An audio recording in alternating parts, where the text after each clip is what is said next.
ওনার প্রিন্টটাও চলে আসছে। দেখুন, আগে ছবি সহকারে তুলছি, এখন ছবি ছাড়া তুলছি। এই যে এখানেও কাটা যায় নাই, 900 CL এর মামলা, মারহাল মানা আল উৎখুল। আমি ওনাকে সেম টু সেম ওনাকেও বললাম যে ওনার মামলা কাটা যায় নাই। আমার ভয়েসটা প্লে করি। সালাম আলাইকুম ভাই, ওনার মামলা কাটা যায় নাই, বুঝছেন?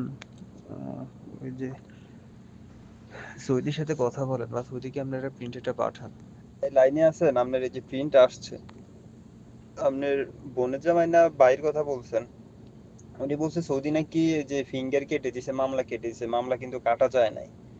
যে সৌদি বলছে তাকে প্রিন্টেড আবার পাঠান, মামলা কাটা যায় নাই। আচ্ছা ঠিক আছে, ধন্যবাদ ভাই, আমি বলতেছি ওনাকে, ঠিক আছে। তো আপনারা দেখছেন, দুইজনের প্রমাণ দিলাম, দুইজনের একজনের মামলা কাটা যায় নাই। আজকের ভিডিও বানানোর মূল উদ্দেশ্যই এটা। আপনারা অনেকেই এই কাজটা একটু বেশি করেন যে মামলা কেটে নিব। অনেকেই আছেন যাদের মামলা আছে সৌদি আরবে, আপনারা অনেকের সাথে কন্টাক্ট করেন। আমি এমনও দেখি 30,000 রিয়াল পর্যন্ত কন্টাক্ট করে যে ভাই মামলা কেটে দিবেন।